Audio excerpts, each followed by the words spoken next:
Shalom Bapak Ibu yang dikasihi Tuhan, selamat bertemu kembali di dalam ibadah di pagi hari ini, hari Minggu tanggal 15 Agustus 2021 bersama keluarga besar warga Jemaat GITJ Maranatha Ploso Kudus. Berikutnya kami akan sampaikan warta jemaat di hari ini. Informasi gereja yang pertama adalah bahwa ibadah hari ini tanggal 15 Agustus 2021 temanya adalah seruan hikmat, bacaan dari Amsal 9 ayat 1 sampai dengan yang ke-6. Firman Tuhan dilayani oleh Bapak Pendeta Danang Tutut Arifal.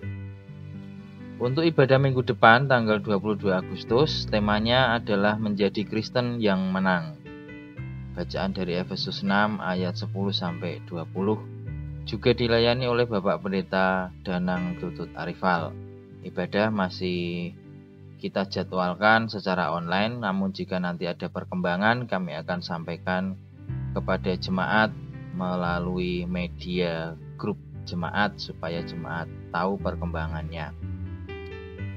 Yang ketiga, untuk pendalaman Alkitab, Bapak Ibu bisa menyediakan waktu pada hari Rabu yang akan datang tanggal 18 Agustus 2021 pada jam 7 malam. Persekutuan ini masih dilaksanakan secara online. Pokok bahasan dalam pendalaman Alkitab minggu ini adalah seri surat kepada ketujuh jemaat di Asia Kecil bagian yang keempat, yaitu surat untuk jemaat di Tiatira.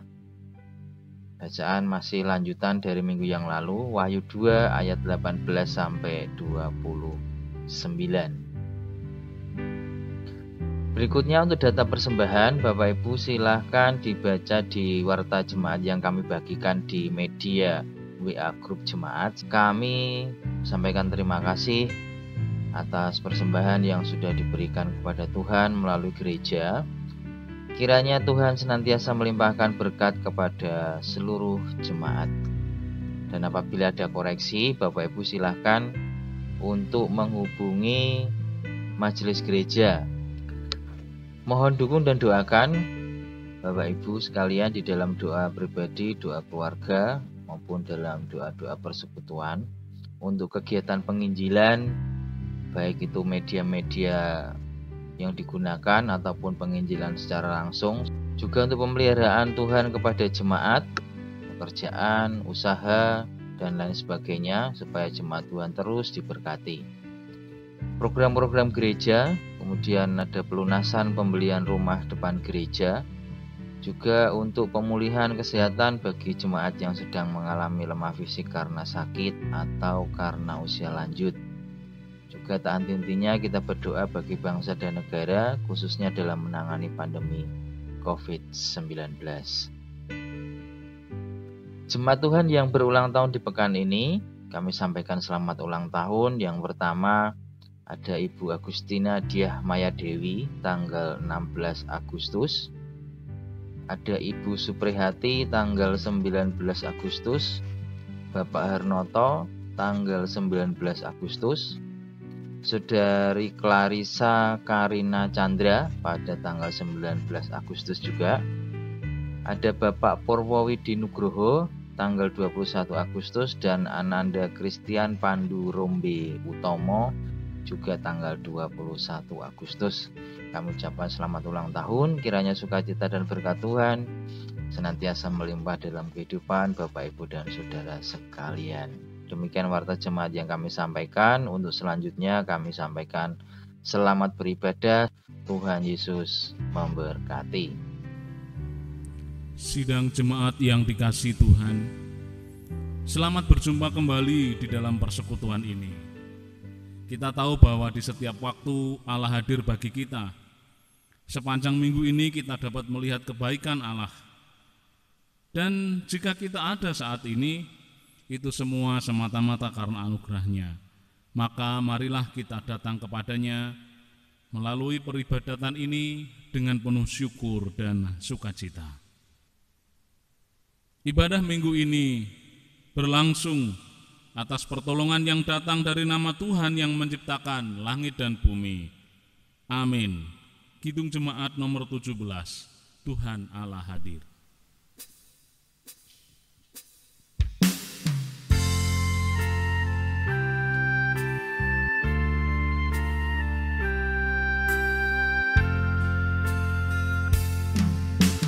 Tuhan Allah hadir pada saat ini, hai sembah sujud di sini.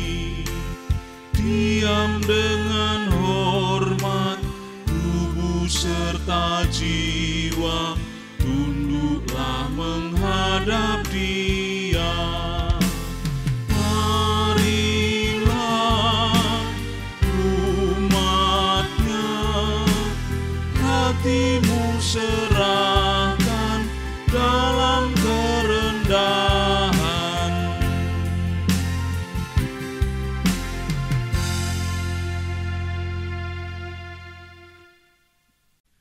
Kasih karunia dan damai sejahtera dari Allah Bapa kita dan dari Tuhan Yesus Kristus serta persekutuan dengan kuasa Roh Kudus menyertai saudara-saudara semuanya. Ibu, bapak, dan saudara-saudaraku yang terkasih di dalam Tuhan, minggu ini kita akan mendalami tema ibadah seruan hikmat. Ya, Bapak, Ibu, dan Saudara, hikmat yang sejati datangnya dari Tuhan. Maka mari kita belajar daripadanya, kita ikut pimpinannya, jangan sampai kita salah ambil keputusan. Apalagi nanti kita bisa sampai tersesat di dalam jalan-jalan kita. Kita mohon pimpinan Tuhan dengan menyanyikan Kidung Jemaat 413. Tuhan pimpin anakmu.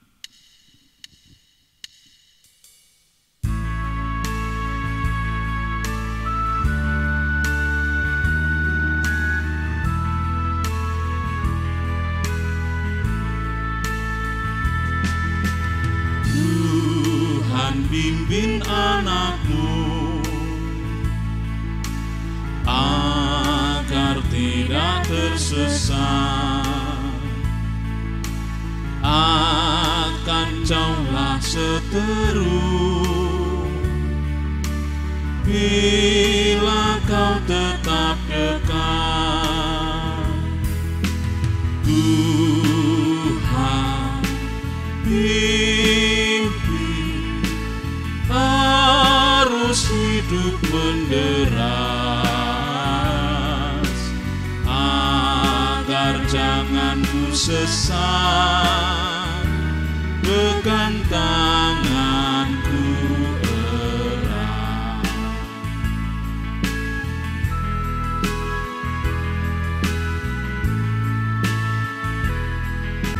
Sampai akhir hidupku,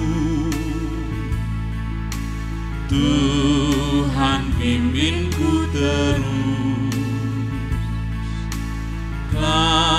Ku puji ku sembah, Kau Tuhanku penebus.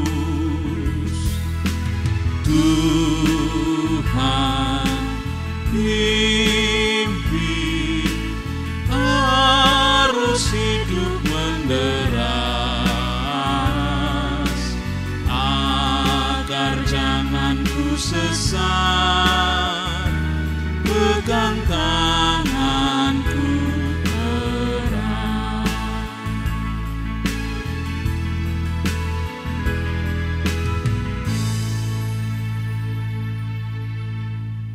Sekarang kita diberi waktu untuk berdoa, mengaku segala dosa kita. Kita sadari bahwa seringkali kita lebih suka mengikuti hawa nafsu kedagingan kita daripada mengikuti hikmat dan kehendak Tuhan. Mari saya mengajak panjenengan semua berdoa secara pribadi.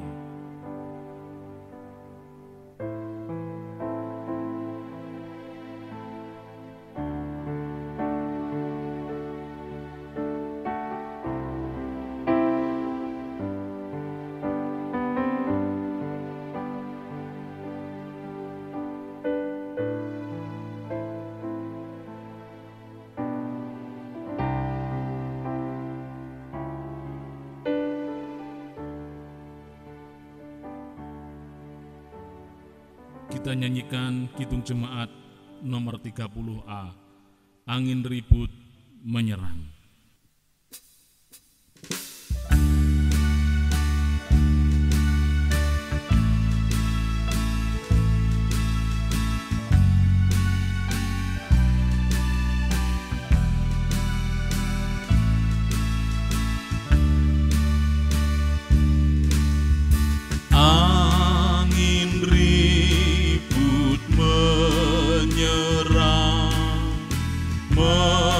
Menggetarkan hatiku,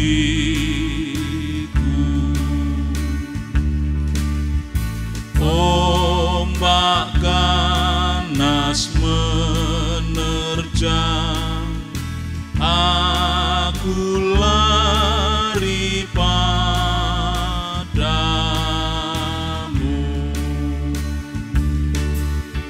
Juru selamat tolonglah,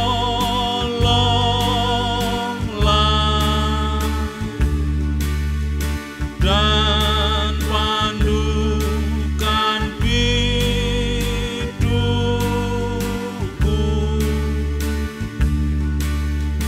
hingga aku sampailah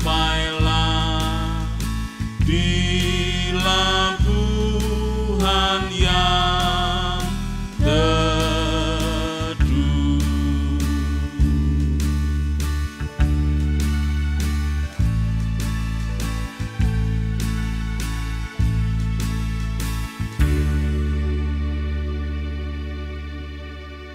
Berita anugerah bagi saudara yang dengan tulus hati mengakui kelemahan dan dosanya. Dengarlah berita anugerah dalam Roma 4 ayat 7-8. Demikian, berbahagialah orang yang diampuni pelanggaran-pelanggarannya dan yang ditutupi dosa-dosanya.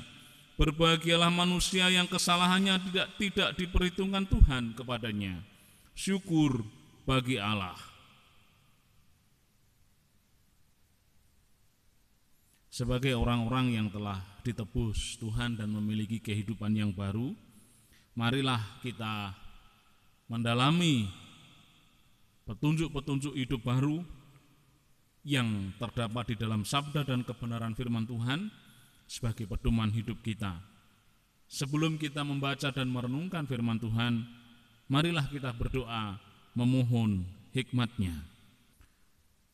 Bapa di dalam surga, hari ini kami telah siap untuk belajar sabda dan kebenaran firman-Mu. Kiranya permenungan kami hari ini sungguh-sungguh menjadi bagian dari kami untuk dapat belajar memahami kehendak-Mu bagi kami. Maka ya Bapa, berkatilah kami dengan pengertian dan hikmat melalui kuat kuasa Roh Kudus yang Kau karuniakan bagi kami, sehingga hati kami terbuka, sehingga kami memiliki hikmat dan pengertian untuk dapat mencerna, meresapkan sabda dan kebenaran firman-Mu, dan lebih-lebih kami diberi kekuatan untuk dapat melakukannya dalam kehidupan kami setiap hari, dan jalan-jalan hidup kami memuliakan Engkau. Terima kasih Bapa, di dalam nama Tuhan Yesus Kristus kami siap untuk belajar. Amin. Bapak, Ibu, dan saudara-saudara yang terkasih di dalam Tuhan, bacaan kitab suci pagi hari ini diambil dari Amsal pasal 9 ayat 1 sampai dengan ayat yang ke-6. Demikian. Hikmat telah mendirikan rumahnya, menegakkan ketujuh tiangnya, memotong ternak sembelihannya, mencampur anggurnya dan menyediakan hidangannya. Pelayan-pelayan perempuan telah disuruhnya berseru-seru di atas tempat-tempat yang tinggi di kota. Siapa yang tak berpengalaman singgahlah kemari, dan kepada yang tidak berakal budi katanya, marilah makanlah rotiku dan minumlah anggur yang telah kucampur. Buanglah kebodohan, maka kamu akan hidup, dan ikutilah jalan pengertian. Amin.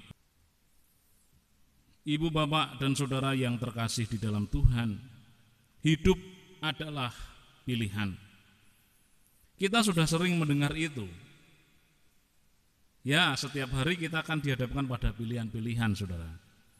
Sejak bangun tidur kita harus memilih, mau langsung mandi atau mau balik tidur lagi.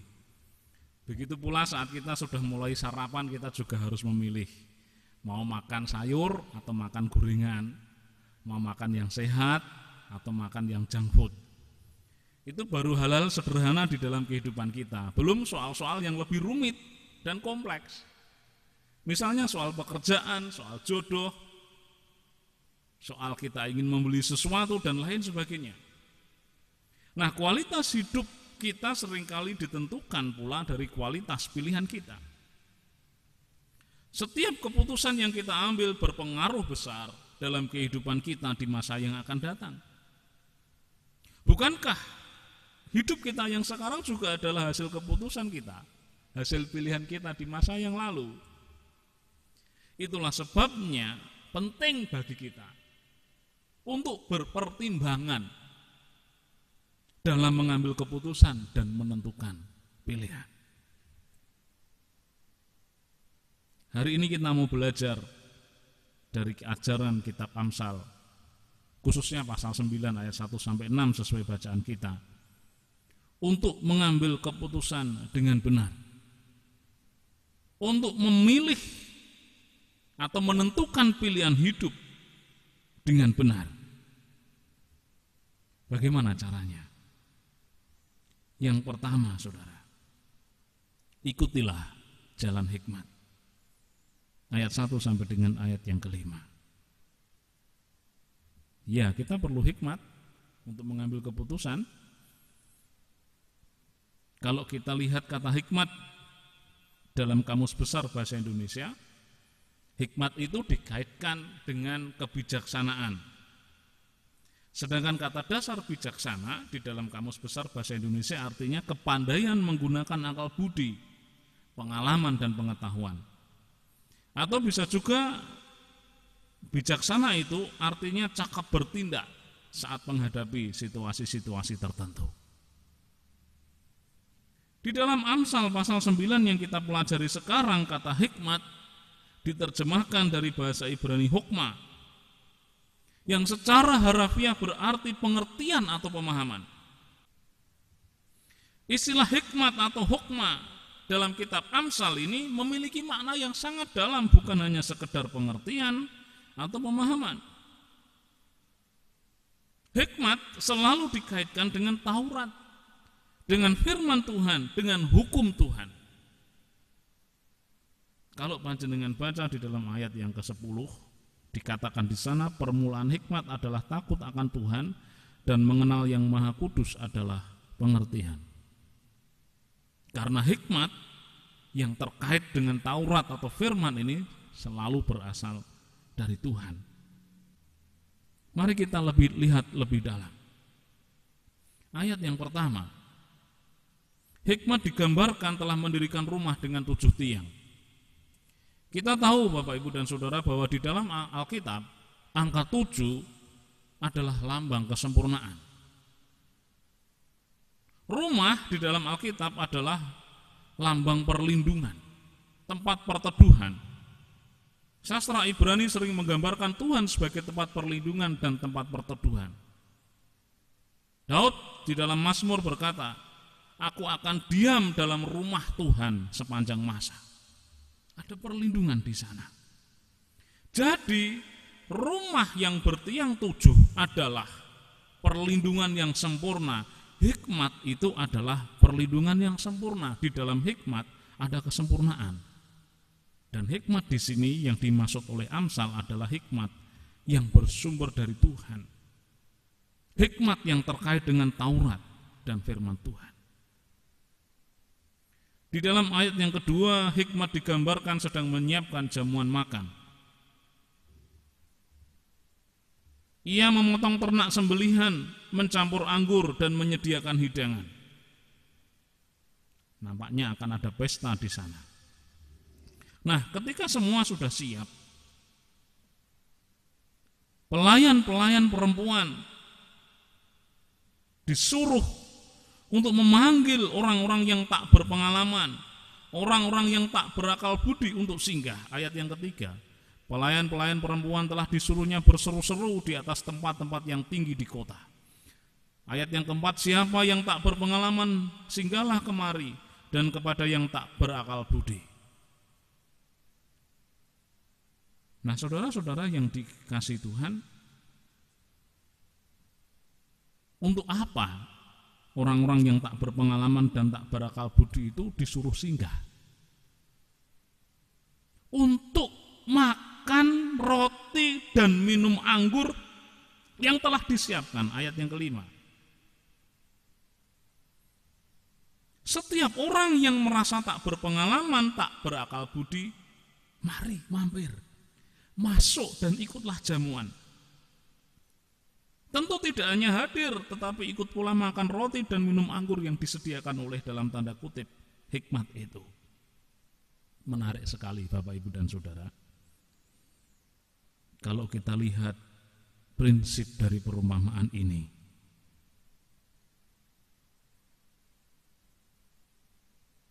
ada jaminan, ada kesempurnaan di dalam hikmat.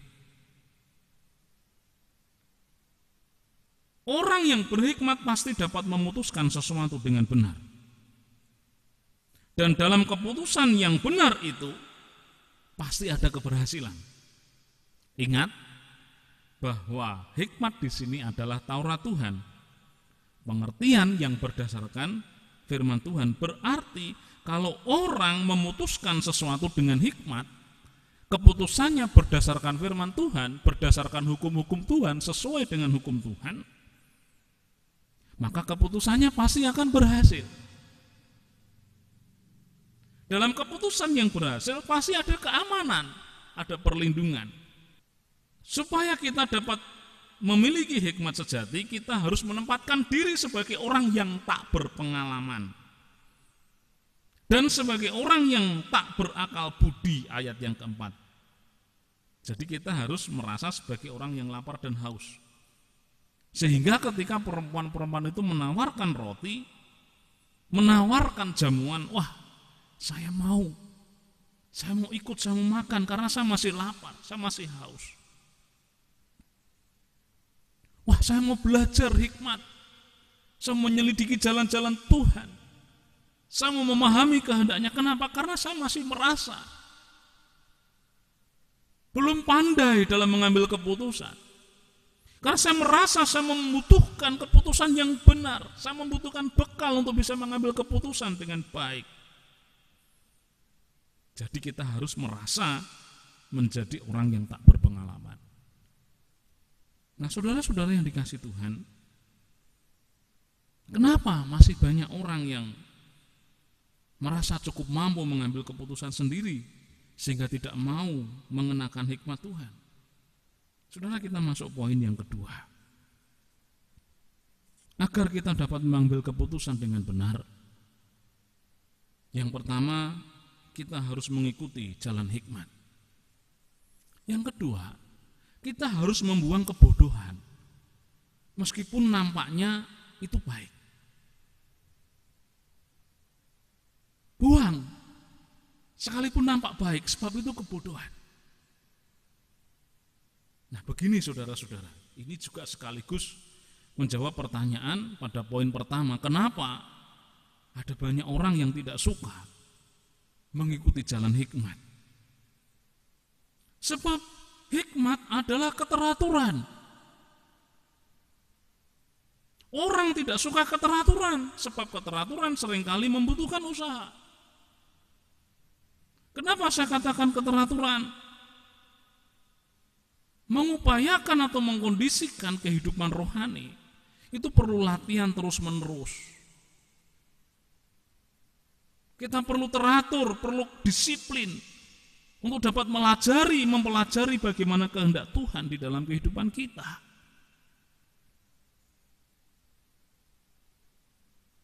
Wah, saya kok mengalami peristiwa seperti ini. Firman Tuhan yang saya baca kemarin ngomongnya begini. Saya butuh penjelasan. Saya mendengarkan khotbah seperti ini. Wah, nampaknya kenyataan hidup saya berbeda dengan apa yang dikatakan firman Allah. Ini apa maksud Allah? Disitulah kita bergumul, disitulah kita mencoba memahami, disitulah kita mencoba mengerti. Dan ini kan perlu usaha, perlu kerendahan hati, perlu sikap mental bahwa saya adalah orang yang tak berpengalaman, maka Tuhan tolonglah saya. Dan kadang-kadang orang gak suka itu. Sama seperti ketika kita di rumah. Untuk kita punya rumah yang bersih kan kita harus berusaha merapikan setiap saat. Supaya anak-anak bisa teratur, kita juga harus mengajari mereka setiap saat. Dan itu tidak mudah, anak-anak lebih suka tidak teratur daripada teratur. Nah, kalau kita lanjutkan pembacaan Amsal pasal 9 ini, kita tahu bahwa perempuan yang menyerukan undangan hikmat ayat 3 itu dibandingkan dengan perempuan yang bebal dan cerewet, sangat tidak berpengalaman, tidak tahu malu yang ada dalam ayat 13. Jadi nampaknya ada pesta tandingan, saudara. Kalau di dalam ayat yang ketiga ada perempuan yang menyerukan hikmat, di dalam ayat yang ke-13, kalau panjenengan baca pasal 9 sampai selesai, ada pesta tandingan. Perempuan-perempuan bebal cerewet, sangat tidak berpengalaman dan tidak tahu malu itu juga sama-sama duduk di tempat tinggi, ayat 14. Sama-sama menyerukan undangan jamuan kepada orang yang tak berpengalaman, kepada orang yang tak berakal budi, ayat 15 dan ayat 16. Tetapi yang ditawarkan oleh perempuan-perempuan bebal dan cerewet ini adalah air curian manis. Roti yang dimakan sembunyi-sembunyi, ayat yang ke-16. Siapa yang tak berpengalaman, singgahlah kemari. Dan kepada orang yang tidak berakal budi katanya, ayat 17, air curian manis dan roti yang dimakan dengan sembunyi-sembunyi, lezat rasanya. Saudara, alih-alih menawarkan minuman yang dihidangkan melalui proses sedemikian rupa, perempuan ini menawarkan air curian. Demikian juga roti. Saudara, roti dimakan dengan sembunyi-sembunyi. Hal-hal yang sesuatu yang sembunyi-sembunyi ini pasti ada apa-apanya. Kenapa tidak dimakan terang-terangan? Ini pasti ada apa-apanya. Dan itu lebih menarik, bukan? Wah, kalau masuk ke pesta yang diselenggarakan oleh hikmat, dadak ada prosesnya. Masak roti, campur anggur, memasak ternak yang dipotong, menyembelih dulu. Alah, kesuwen, kelamaan. Ini saja loh, air curian, manis. Ini saja loh, roti yang dimakan sembunyi-sembunyi, lezat. Itu menggambarkan dosa, Bapak Ibu. Ya, dosa kan sesuatu yang dinikmati dengan sembunyi-sembunyi dan itu lezat sekali. Dosa kan sesuatu yang pintas, jalan pintas. Maka ketika saya dan saudara menganggap bahwa dosa itu manis baik, ya kita akan terjebak di sana. Maka di poin yang kedua, supaya kita bisa mengambil keputusan dengan benar, buang itu. Jangan ikuti. Meskipun kelihatan manis. Menariknya, perempuan-perempuan bebal dan cerewet ini, kebodohan ini, juga menawarkan tawarannya kepada orang-orang yang lurus. Ayat 15. Dan orang-orang yang berlalu di jalan yang lurus jalannya diundangnya. Loh, orang lurus jalannya, ya. Sekali lagi bahwa memahami hikmat untuk sampai kepada hikmat yang sejati itu tidak mudah. Perlu usaha. Dan disinilah orang-orang kadang capek. Tuhan, gimana ini? Bagaimana Engkau menjawab kami? Kapan Engkau menjawab doa-doa kami? Saya sudah belajar untuk memahami kehendak-Mu, tetapi enggak dapat pula. Saya sudah capek, Tuhan. Dia orang lurus dan berusaha untuk mencari hikmat. Tetapi ketika di tengah jalan ini ada tawaran, bisa saja dia tergoda. Maka perempuan-perempuan bebal dan tak berpengalaman kebodohan ini kalau orang-orang seperti itu bisa tertarik, yang lelah, yang lemah itu tergoda untuk ambil jalan pintas, untuk mengikuti keputusan-keputusan yang berdosa, yang memuaskan hawa nafsu dan keinginan sendiri daripada mengikuti jalan Tuhan. Orang malas mengondisikan kerohaniannya. Kita kadang malas belajar meningkatkan kapasitas rohani. Sebab mengerti kehendak Tuhan di dalam firman-Nya memang proses yang tidak mudah, harus dijalani secara terus-menerus. Bagaimana dengan Bapak, Ibu, dan Saudara yang terkasih di dalam Tuhan? Masih cukup tangguhkah panjenengan dan saya mengikuti jalan Tuhan? Masih cukup konsistenkah saya dan saudara mengikuti hikmat Allah? Mengkondisikan kehidupan rohani dan membuang segala kebodohan meskipun itu nampaknya kelihatannya menjanjikan.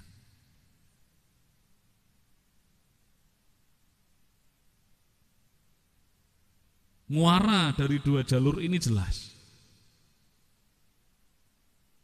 Meskipun jalan hikmat itu seringkali tidak mudah, meskipun jalan hikmat itu seringkali membutuhkan proses yang panjang, tetapi muaranya jelas. Ayat yang ke-6, buanglah kebodohan maka kamu akan hidup, dan ikutilah jalan pengertian kehidupan. Keputusan-keputusan yang didasarkan pada hikmat Allah yang kita upayakan sungguh-sungguh itu akan membawa kepada kehidupan, keberhasilan. Meski tidak mudah, tetapi dosa, jalan pintas yang nampaknya manis, nampaknya lezat, hasil dari kita menuruti hawa nafsu dan keinginan kita, itu muaranya jelas. Ayat yang ke-18, tetapi orang itu tidak tahu bahwa di sana ada arwah-arwah, dan bahwa orang-orang yang diundangnya itu ada di dalam dunia orang mati, kebinasaan. Sekarang panjenengan milih yang mana? Undangan hikmat dengan segala prosesnya, dengan segala pembelajaran rohaninya, dengan segala pergumulannya, tetapi membawa kita, mendewasakan kita kepada satu level iman yang semakin naik, mengerti kehendak Tuhan, dan ujungnya menjadi bekal bagi kita untuk mengambil keputusan, dan keputusan itu benar dan berhasil. Atau panjenengan memilih kebodohan yang bagus, yang menarik, yang lezat, yang manis, tetapi itu curian, tetapi itu sesuatu yang sembunyi-sembunyi, tetapi itu dosa dan ujungnya membawa kebinasaan. Ya memang mudah, memang instan, memang cepat, tetapi itu dosa. Bagaimana pilihan Anda? Panjenengan yang menentukan. Amin. Mari kita mengambil waktu hening, kita meresapkan permenungan kita di dalam hati sanubari kita. Mohon kekuatan Tuhan untuk kita mampu menerapkannya dalam kehidupan sehari-hari. Saya persilahkan panjenengan untuk berdoa secara pribadi.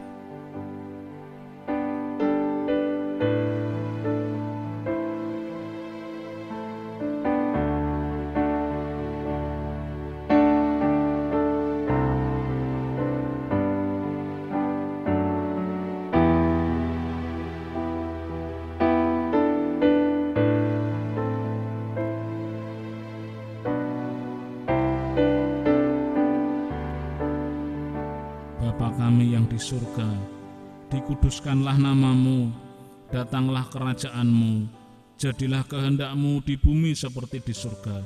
Berikanlah kami pada hari ini makanan kami yang secukupnya, dan ampunilah kami akan kesalahan kami, seperti kami juga mengampuni orang yang bersalah kepada kami. Dan janganlah membawa kami ke dalam pencobaan, tetapi lepaskanlah kami daripada yang jahat.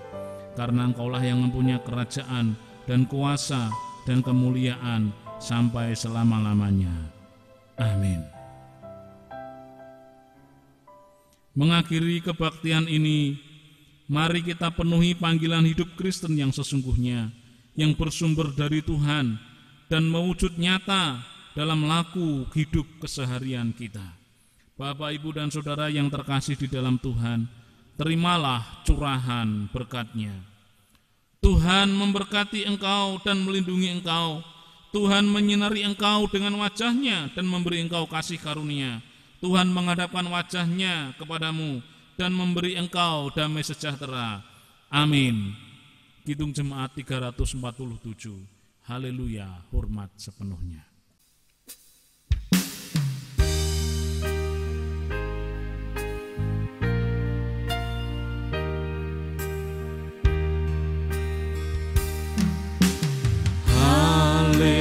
Haleluya, hormat sepenuhnya,